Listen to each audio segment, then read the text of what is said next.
ही असांजो टॉपिक आहे efficiency of Carnot heat engine.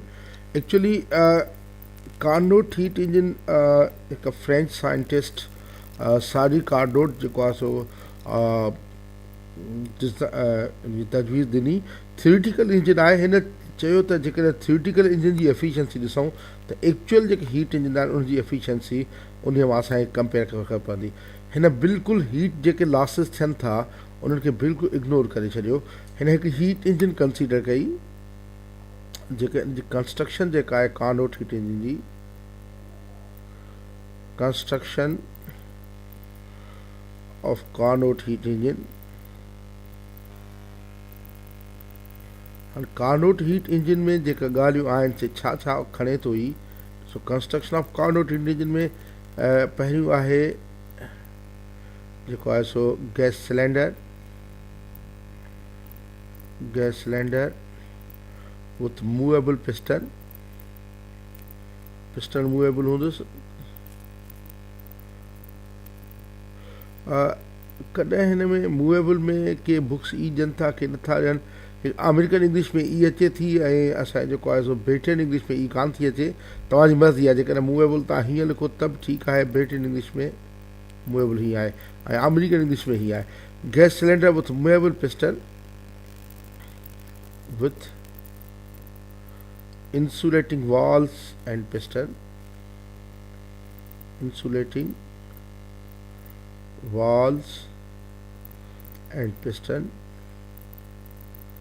भी insulated होंदो, wall भी insulated होंदो। only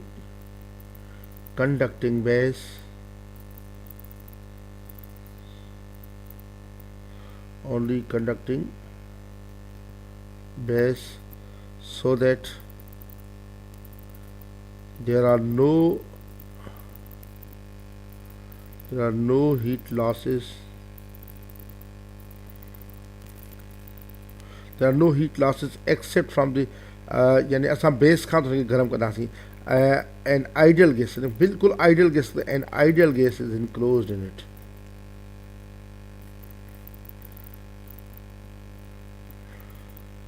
यानी बेसिकली ही असांजी जेका इंजन आहे हिकु बिल्कुलु थ्योरिटिकल इंजन हूंदी जंहिंमें को बि हीट लॉसिस न हूंदा। तव्हां आइडियल गैसिस ते तव्हां रियल गैसिस जेके आहिनि रियल गैसिस विझी सघोसि था त छो त रियल गैसिस ऑलमोस्ट बिहेव कनि थियूं आइडियल गैस तो त रियल गैसिस तव्हां चई सघो था हिननि खे। बेसिकली आइडियल गैस ते ही इंजन आहे। हाणे हिन में जेको आहे सो ही ॿुधाईंदो त इवन हिन जी प्रूव कंदो त इवन इनमें को बि लॉस नथो सवाइ बेस में। बेस जे सुबुह असां हुनखे हीट ॾींदासीं, हीट वठंदासीं त even efficiency of Carnot heat engine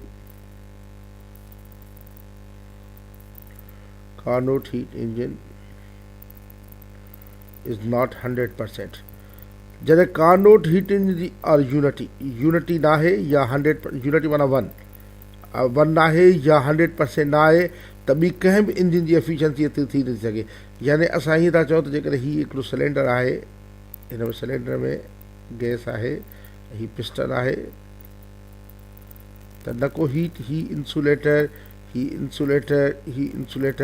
ही सिर्फ़ु बेस कंडक्टिंग हूंदो, बसि हिकिड़ो बेस कंडक्टिंग ही बि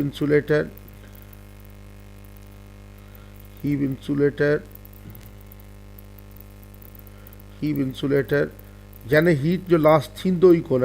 हितां गैस ज़ाहिरी ॻाल्हि आहे त जेको आहे सो सिंक या सोर्स खे वेंदी ईंदी बि। ऐं जॾहिं हीअ बिल्कुलु आइडियल गैस, हिन में आइडियल गैस हुजे त बहितरु आहे, जेकॾहिं रियल गैस हुजे त बि ठीकु आहे। हीअ बिल्कुलु हिकिड़ी आइडियल मशीन थींदी। अगरि इन जी एफिशिएंसी 100% न हूंदी त असां चवंदासीं ॿिए कंहिं बि शइ जी एफिशिएंसी 100% न आहे।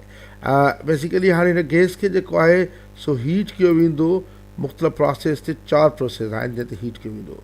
जेको पहिरियों प्रोसेस आहे हीट करण जो, पहिरियों असांजो हूंदो जेको आहे सो इनखे चवंदा आहियूं असां जेको आहे सो आइसोथर्मल एक्सपेंशन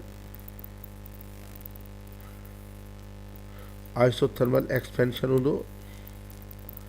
4 प्रोसेस ते हिन जो साइकिल हूंदो ऐं साइकिल जो मक़सदु आहे जेका इनिशियल स्टेट आहे उन ते वापसि वञे, फाइनल स्टेट नीडल साॻी हुजे। पहिरियां आइसोथर्मल एक्सपेंशन हूंदो, पोइ वरी जेको आहे सो हूंदो अडियाबेटिक एक्सपेंशन,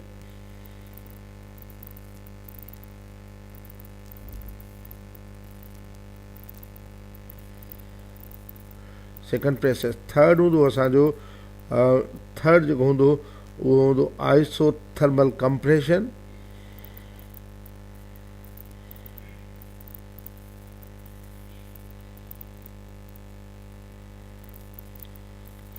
ऐं फोर्थ असांजो हूंदो अडियाबेटिक कंप्रेशन।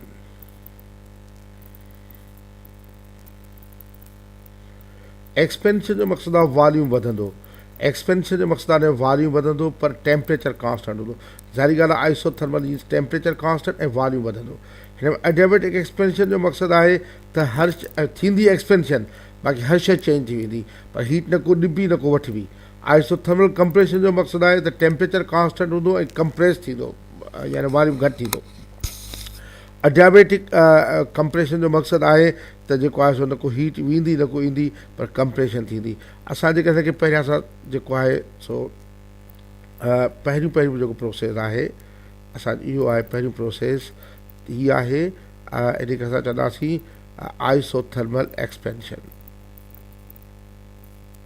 आइसोथर्मल एक्सपेंशन हिन में असां छा कंदासीं, जो put the Carnot engine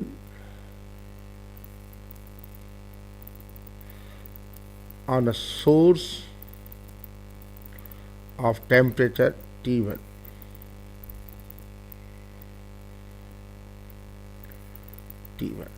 T1 temperature ते रखंदासीं ऐं let the gas या let the gas expands, जेका अंदर में गैस आहे उहा expands at constant temperature, at constant temperature। छो जो टेम्परेचर असांजो कांस्टेंट थो रहे ऐं एक्सपेंशन थी थिए, तंहिंजे करे असां हिनखे चवंदा आहियूं आइसोथर्मल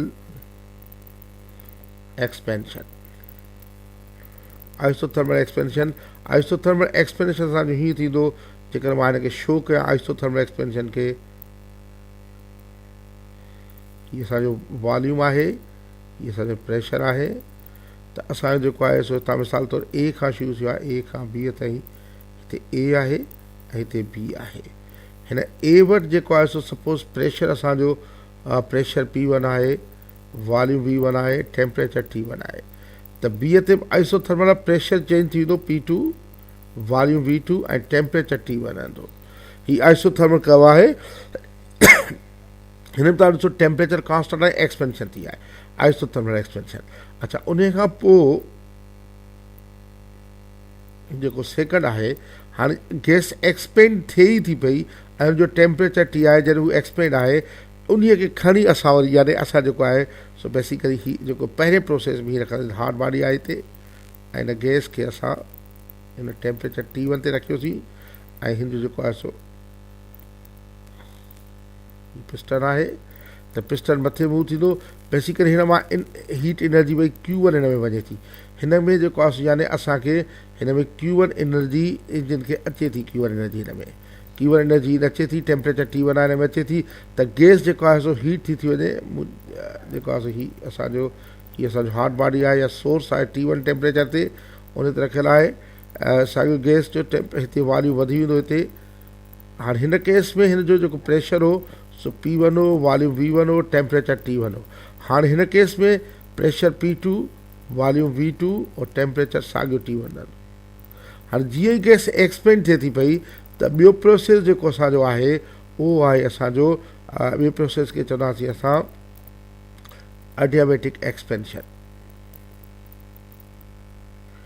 जीअं यानी मोमेंटम में असांजो पिस्टन आहे, उन ई कंडीशन में असां हिन खे अञा हीउ वॾो आहे, मिसाल तौरु हीउ वॾो थो करे रखां मां, गैस त साॻियो, सिलेंडर साॻियो आहे, थोरो सो ड्राइंग जो आहे। हाणे हिन खे मां इंसुलेटर ते रखां, जॾहिं हिन खे मां इंसुलेटर ते रखंदुसि त हिते टेम्परेचर हिते हो सपोज़ पिस्टन असांजो हुन केस में, त हाणे पिस्टन अञा वधी हिते थींदो, वॉल्यूम वधंदो, वॉल्यूम वधी वियो ऐं न को असां हिन में हीट ॾिनी न को छा कयो, पर प्रेशर बि ॿियो थी वियो असांजो, प्रेशर थी वियो सपोज़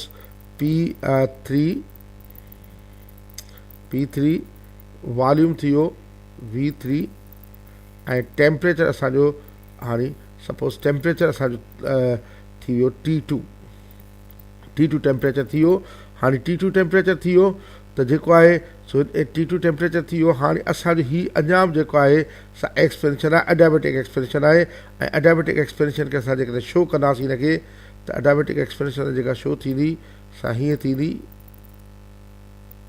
ही वॉल्यूम प्रेशर असांजी हिन जॻह ते हो B, हाणे B खां जेको असां हिते हिन जॻह ते हो B हिते था कयूंसि, B हिते हो, हिते अची हीअं कर्व अची वई। हिते जेको प्रेशर हो सो हो असांजो P2 V2 ऐं टेम्परेचर हो T1। हाणे हिते जेको टेम्परेचर प्रेशर थी वियो P3, वॉल्यूम V3 ऐं टेम्परेचर जेको आहे सो T2 थी वियो। हाणे इन खे क्वेश्चन जेको थर्ड प्रोसेस असांजो आहे, थर्ड प्रोसेस आहे असांजो जेको थर्ड प्रोसेस आहे उहो असांजो आहे इन खे चवंदा आहियूं असां isothermal compression. Isothermal compression, isothermal compression में छा आहे त जीअं गैस उते हली वई, हाणे असां हिन गैस जेके सिलेंडर खे छा कंदासीं जो रखंदासीं हिन ते सिंक ते रखंदासीं, जंहिंजो टेम्परेचर जेको हूंदो सिंक जो टेम्परेचर हूंदो T2। सिंक टेम्परेचर रखियोसीं त हाणे जेको आहे सो पिस्टन हाणे हिनखे वज़न वधाईंदासीं त पिस्टन जेको आहे सो अॻु में सपोज़ हिते हो, हिन जॻह ते हाणे पिस्टन हेठि थी वेंदो, हिते हिन जॻह ते पिस्टन हिते अची वियो। हिन में जेको आहे सो जॾहिं सिंक में आहे त हिन में हीट एनर्जी Q2 जेको आहे सो सिंक में अची वई, Q2 ज़ाया थी त जेको आहे सो हिन में पिस्टन हिते अची वियो। हाणे हिन जो जेको असां चवंदासीं जेको चेंज अची वियो प्रेशर में, प्रेशर असांजो जेको आहे सो सपोज़ P4, प्रेशर P4 थी वियो, नऊं वैल्यू P4। टेम्परेचर असांजो साॻियो रहियो हिन जो T2, टेम्परेचर साॻियो रहियो। हीअ आइसोथर्मल कर्व आहे, हिन जी जेकॾहिं ग्राफ कढंदासीं त हीअ असांजो प्रेशर, हीअ वॉल्यूम, त जेकॾहिं असांजो ग्राफ कढंदासीं हीअ C पॉइंट खां, हिते C हो, हिते प्रेशर हो प्रेशर हो P3, वॉल्यूम हो V3 ऐं टेम्परेचर हो असांजो T2। हाणे हिते हीअं हलियो वियो, हिते हीअ जेको आहे सो सपोज़ D आहे, D पॉइंट ते प्रेशर P4 थी वियो, वॉल्यूम V4 थी वियो, टेम्परेचर साॻियो T2 रहियो, छो आइसोथर्मल कर्व आहे, टेम्परेचर साॻियो थिए। हाणे असांजो जेको फोर्थ प्रोसेस आहे, फोर्थ प्रोसेस में असां छा कंदासीं जो इन हीट इंजन खे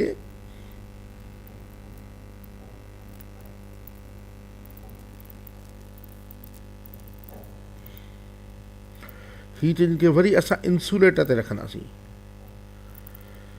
इंसुलेटर कंदासीं। अञा हू कंप्रेस थिए थो पियो ऐं उहा कंप्रेस थी वरी हेठि ईंदो, हिते मुकमल कंप्रेस थी हिते अची वेंदो। अहिड़े नमूने सां जो अधु कोयर में हीट वेंदी कुझु वरी कंप्रेस थियो। हाणे हिन जो साॻी कंडीशन थी वेंदी, प्रेशर P1, वॉल्यूम V1 ऐं टेम्परेचर T1। हीउ बिल्कुलु जेको साइकिल पूरो थी वियो। साइकिल जो मक़सदु आहे, साइकिल जो मक़सदु छा हूंदो आहे त इनिशियल कंडीशन ऐं फाइनल कंडीशन बिल्कुलु साॻी हुजे, इनिशियल कंडीशन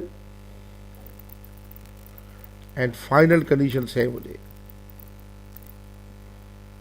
हाणे जॾहिं साइकिल साॻियो थी वियो त असां जेको आहे सो साइकिल साॻियो थी वियो त असां यानी बिल्कुलु साइकिल में आयो।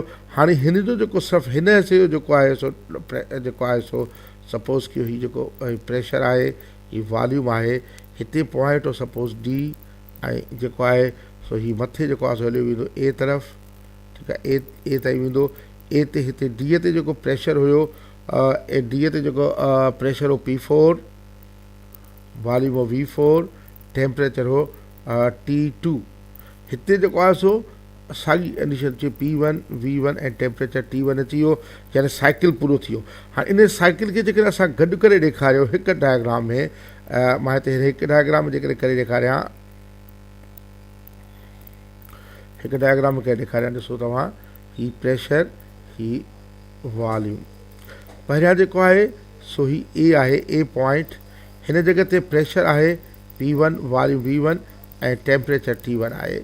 हीउ जेको आहे सो एक्सपेंड थिए थो, हीअ असांजो एक्सपेंड थिए थो हिते, एक्सपेंड थिए थो हिते आयो, हिन जो प्रेशर थी वियो बी पॉइंट ते आयो, प्रेशर थी वियो P2, वॉल्यूम V2 वधी वियो, टेम्परेचर साॻियो T1 रहियो।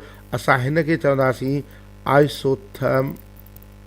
Isothermal expansion. हाणे इतां वरी जेको आहे सो अञा एक्सपेंड थींदो बि, अञा ही गैस एक्सपेंड थिए थी, जेको आहे सो अञा एक्सपेंड थिए थी, हिते थी वञे, हिते सपोज़ ही एक्सपेंड थी बीअ खां, ही सीअ ते थी वई, सीअ ते प्रेशर P3 थी वियो, वॉल्यूम V3 थी वियो, ऐं ही आइसो जेको आहे सो एडियाबेटिक आहे, टेम्परेचर सपोज़ T2 थी वियो, P3 V3 ऐं टेम्परेचर T2 थी वियो। हाणे टेम्परेचर ही जेको आहे असांजो ही सेकेंड प्रोसेस, पहिरियों ए खां बीअ ताईं आयो, बीअ खां सीअ ताईं, ही जेको सेकेंड प्रोसेस ही असांजो बीअ खां सीअ ताईं आहे, ही असांजो हिनखे चवंदासीं असां एडियाबेटिक एक्सपेंशन। एडियाबेटिक एक्सपेंशन हिन में न को हीट एनर्जी अचे थी न को अचे थी। अच्छा, हिन प्रोसेस में Q1 हीट अंदरि आई आहे। अच्छा, हाणे जेको आहे सो सीअ खां ही जेको कंप्रेस थींदो, कंप्रेस थींदो सीअ खां हिते डीअ ते ईंदो। हाणे डीअ ते जेको आहे सो माना कंप्रेशन थी आहे, ॾिसो कंप्रेशन में वॉल्यूम घटि थी वियो आहे, ऐं हीअ जेका कंप्रेशन थींदी सीअ खां डीअ में, सा असांजी जेको आहे सो हीअ असांजी आइसोथर्मल कंप्रेशन हूंदी। हिन यानी टेम्परेचर कॉन्स्टेंट हूंदो, हिनखे चवंदासीं आइसोथर्मल कंप्रेशन। हिन डी पॉइंट ते असांजो प्रेशर P4 हूंदो, वॉल्यूम चेंज थींदो V4, छो जो आइसोथर्मल माना ही जेको टेम्परेचर T2 आहे हिते बि टेम्परेचर साॻियो असांजो T2 रहंदो। हाणे जेको आहे सो वरी जेको आहे जॾहिं ही असांजी थींदी, ही असांजी जेको आहे सो बेसिकली अञा कंप्रेशन ई आहे, छो जो असांजो जेकॾहिं वॉल्यूम थोरो हिते ही था ॾेखारियूं, थोरो वॉल्यूम थोरो कंप्रेशन थिए, छो जो वॉल्यूम हिनखे घटण खे ही पॉइंट ई आहे, हिनखे डी पॉइंट वठो त थोरी एवज वॉल्यूम थोरो वॾो थिए, अञा कंप्रेशन थिए। हाणे ही जेको असांजो ही पॉइंट ई वरितो आहे सारी, ऐं हिन में असांजी जेका असां हीट एनर्जी Q2 ॿाहिरि ईंदी, Q2, ऐं ए पॉइंट वरी साॻियो थी वियो P1 V1 T1। जेकॾहिं हिकिड़ो दफ़ो मां हिनखे मुख़्तलिफ़ कलर पेन सां ॾेखारियां तव्हांखे, मुख़्तलिफ़ कलर पेन सां, त तव्हांखे हिकिड़ो दफ़ो वरी ॾेखारे सघां थो। ॾिसो हे वॉल्यूम, हे प्रेशर, हीअ असांजो ए पॉइंट, ए खां बीअ ताईं, ही जेको आहे हिते हो P1 V1 T1, हिते जेको आहे सो थी वियो P2 V2 ऐं साॻियो T1 आइसोथर्मल आहे। हाणे मां ॿी कर्व थो खणा हिनजी, जेको आहे सो सपोज़ मां ॿियो कलर थो खणा, रेड कलर थो खणा, रेड कलर खणी ॾिसो हिन में अञा वरी एक्सपेंशन थो ॾेखारियां, सारी रेड कलर कोन आयो, छो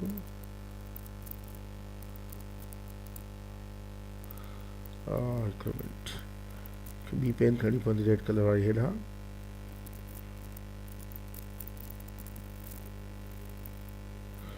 ही जेको आहे सो रेड कलर थी वियो, सारी थोड़ी C pen,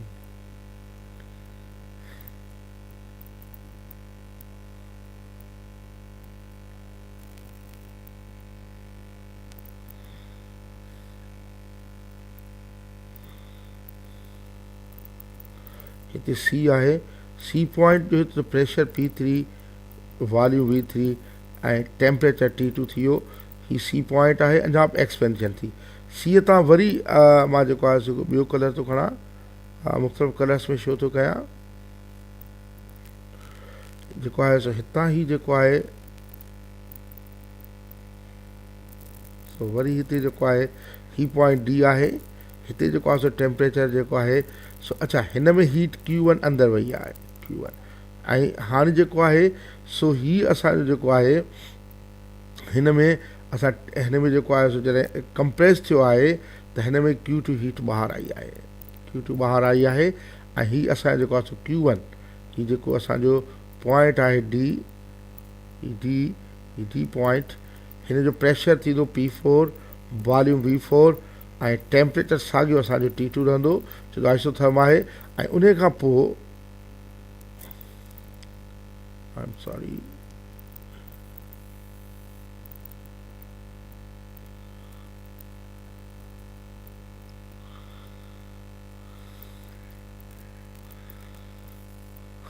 I am sorry थोड़ी टेक्निकल थी वई गड़बड़ मां लेक्चर खे कंटिन्यू थो कयां ॿियो जेको आहे सो कदर खणा थो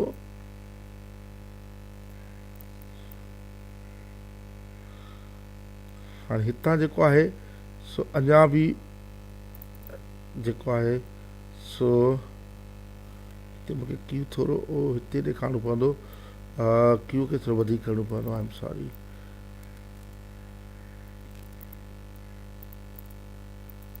न अञा ठीकु आहे क्यू खे हाणे मूंखे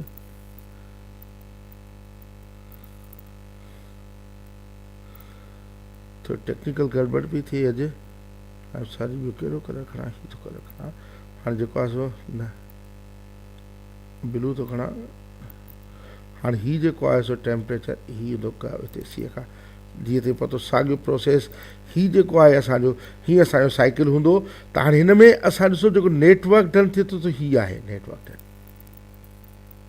डन हीअ आहे एरिया अंडर द कर्व ऐं नेटवर्क डन जेको थियो आहे तव्हां ॾिसो नेटवर्क डन ठीकु आहे ब्लू ई चवंदो पवंदो नेटवर्क डन जेको थिए थो उहो असां हीट एनर्जी ॾियूं था Q2 सॉरी Q1 ऐं Q2 ख़ारिज थी वञे त नेटवर्क डन थिए थो असांजो Q1 माइनस Q2 त असांजी एफिशिएंसी जेका थींदी आहे हमेशह तव्हां ॾिसो त एफिशिएंसी बराबरि थींदी आहे हमेशह work done upon time sorry work done या output work upon input work त असां चई सघूं था त असांजी एफिशिएंसी जेका थींदी जेके तव्हां एफिशिएंसी कढणु चाहियो असां एफिशिएंसी आउटपुट वर्क असांजो थियो आहे Q1 माइनस Q2 छो जो असां Q1 हीट ॾिनी Q2 ख़ारिज थी वई पर न ऐं इनपुट असांजो हुयो Q1 ठीकु आहे त एफिशिएंसी थींदी Q1 अपॉन Q1 लिखी सघां थो माइनस Q2 अपॉन Q1 त हीउ थींदो 1 माइनस Q2 अपॉन Q1 जीअं त Q2 नंढो हूंदो Q2 जेको आहे सो Q2 is smaller than Q1 त इन जो मक़सदु थींदो त एफिशिएंसी जेका हिन जी थिए थी सा थिए थी 1 माइनस Q2 अपॉन Q1 आहे पर लेस देन यूनिटी माना हिकु छो त हिक मां का शइ माइनस थी थिए पई लेस देन यूनिटी जो मक़सदु इवन कार्नोट इंजन जी एफिशिएंसी लेस देन यूनिटी आहे त ॿिए जी त घटि ई घटि हूंदी हाणे जीअं त हीट जेका ट्रांसफर थिए थी Q उहा हमेशह डायरेक्टली प्रोपोर्शनल हूंदी आहे टेम्परेचर सां हिते टेम्परेचर इज़ इन केल्विन में टेम्परेचर हुअणु ज़रूरी आहे त तव्हां ॾिसी सघो था केल्विन में टेम्परेचर हूंदो त असां एफिशिएंसी जेको फार्मूलो थिए थो efficiency is equal to 1 minus T2 upon T1 जेको टेम्परेचर जेको T2 टेम्परेचर आहे T2 टेम्परेचर हूंदो टेम्परेचर ऑफ सिंक ऐं T1 हूंदो टेम्परेचर ऑफ सोर्स ऐं ही ॿई टेम्परेचर केल्विन में हूंदा यानी तव्हां इहो सम्झो त जेको आहे सो efficiency of even Carnot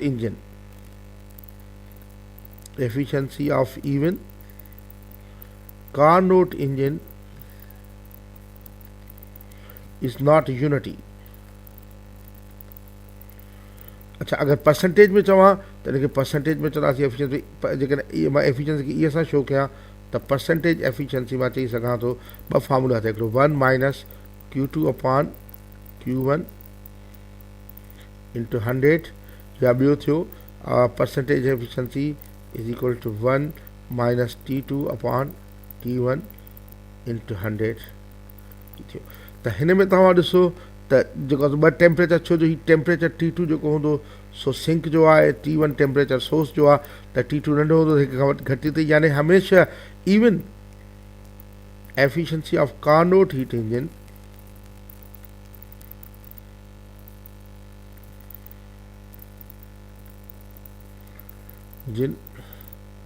is not 100%. हाणे जेकर असांखे एफिशिएंसी इंजन जी कढणी हुजे, मिसाल तौरु तव्हांखे चए थो त एफिशिएंसी इंजन जी कढो जंहिंजो हिकिड़ो हार्ड बॉडी जेको आहे, सपोज़ हार्ड बॉडी आहे जो 90 डिग्री सेंटीग्रेड ते, ऐं कोल्ड बॉडी आहे सपोज़ 20 डिग्री सेंटीग्रेड ते, त हीअ एफिशिएंसी तव्हां कीअं कढंदो? एफिशिएंसी थींदो 1 माइनस पहिरियां टेम्परेचर हूंदो आहे कोल्ड बॉडीअ जो, यानी 20 + 273, छो त कैलोरी न खपे, अपॉन 90 + 273, त ही असांजी एफिशिएंसी थींदी 1 माइनस ही थींदो 293 अपॉन 363, त एफिशिएंसी असांजी छा थींदी? कढी था वठूंसि, मिसाल तौरु मूं हिन जी एफिशिएंसी कढी आहे हिकिड़ी इंजन जी 20 + 273 293 थी, ठीकु आहे, ऐं ही 90 + 273, छो जो सेंटीग्रेड खे कैलोरी 363, हाणे ही आहे 1 माइनस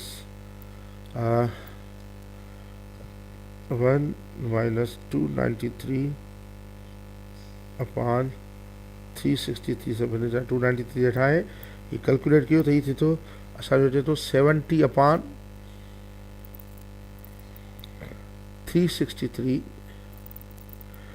ऐं हिनखे जेको आहे सो यानी असां जेकर परसेंटेज में लिखणु चाहियूं इंटू 100 कयोसि, त इंटू 100 असांजो जेको आहे सो जेकॾहिं हीअ असांजो 70 डिवाइड बाय 363 अची वियो 0.192, यानी 0.193, ऐं जेकॾहिं परसेंटेज में कढणु चाहियूंसि हिनखे त परसेंटेज में असां थींदी परसेंटेज एफिशिएंसी थींदी 0.193 इंटू 100, त हीअ असांजी थींदी 19.3%, त हिन जी एफिशिएंसी 19.3% आहे। त यानी हिन एफिशिएंसी ॾिसो कार्नोट हीट इंजन जा 4 साइकिल आहिनि जेके तव्हांखे यादि रखणा पवंदा। हिकिड़ो आहे पहिरीं असां चवंदासीं आइसोथर्मल एक्सपेंशन, ॿियो थींदो एडियाबैटिक एक्सपेंशन, वरी आइसोथर्मल कंप्रेशन ऐं एडियाबैटिक कंप्रेशन। हाणे पहिरें में असां जेको आहे चए रखंदासीं हार्ड बॉडीअ खे, मशीन यानी सिलेंडर खे हार्ड बॉडी रखंदासीं टेम्परेचर T1, त हुनखे Q1 हीट एनर्जी मिलंदी, जो टेम्परेचर P1 V1 T1 मां फ्री थींदो, प्रेशर थींदो P2, वॉल्यूम V2 ऐं टेम्परेचर साॻियो T1 रहंदो। हाणे जीअं एक्सपेंड थिए थो पियो यकदमि खणी हुनखे इंसुलेटर ते रखंदासीं त हुनजो जेको आहे सो प्रेशर चेंज थी जेको आहे माना हर शइ चेंज थी वेंदी। एडियाबैटिक एक्सपेंशन आहे, प्रेशर जेको आहे P3, वॉल्यूम V3 ऐं टेम्परेचर T3 थींदो। हाणे वरी टियों जेको हिनजो आहे प्रोसेस, उन में असां हिनखे कोल्ड बॉडी ते रखंदासीं जंहिंजो टेम्परेचर T2 हूंदो। त हाणे हीअ एडियाबैटिक जेको आहे सो आइसोथर्मल कंप्रेशन हुजे, टेम्परेचर कांस्टेंट रहंदो। हाणे हीउ कंप्रेस थी वेंदो ऐं हीउ जेको आहे सो हुनजो प्रेशर थी वेंदो P4, वॉल्यूम V4 ऐं टेम्परेचर हिनजो जेको आहे सो T2 रहंदो। हाणे जीअं ई कंप्रेस थिए थो पियो, इन प्रोसेस खे कंटिन्यू हिकदमि इंसुलेटर ते रखंदासीं ऐं पंहिंजे अञा कंप्रेस थींदो, वॉल्यूम V1 ते पहुचंदो, प्रेशर जो P1 ऐं वॉल्यूम टेम्परेचर T1 थींदो, यानी साइकिल प्रोसेस थी वियो। पूरे साइकिल में असां Q1 हीट ॾिनी ऐं Q2 हीट हुनजी ख़ारिज थी, त इन जो मक़सदु थियो त वर्क डन जेको थियो उहो थियो Q1 माइनस Q2, त work done Q1 minus Q2 थियो आउटपुट, इनपुट हो Q1, त असांजी एफिशिएंसी थींदी Q1 minus Q2 upon Q1। इनखे सिंप्लीफाई कयोसीं 1 माइनस सिंप्लीफाई तव्हां कंदो 1 माइनस Q1, जीअं हिते कयो अथऊं असां ॾिसो तव्हां, मूं हिते कयो आहे 1 minus Q2 upon Q1, percentage में 100 सां डिवाइड कंदासीं, हीउ जेको आहे ऐं हीउ जेको हीअं कंदासीं ऐं 1 माइनस Q2 अपॉन Q1। हाणे जीअं त टेम्परेचर हीट जो सप्लाइड हीट सां डायरेक्टली प्रोपोर्शनल हूंदो आहे, त Q2 जी जॻह ते T2 ऐं Q1 जी जॻह ते T1 इस्तेमालु कयोसीं। असां ॾिठोसीं त जेका efficiency even Carnot heat engine जी बि आहे सा बि 100% न आहे। त इन जो मक़सदु इहो थियो त ॿियनि इंजन जी त कॾहिं बि हीट 100% न हूंदी। ऐं असांजो इहो लेक्चर पूरो थियो।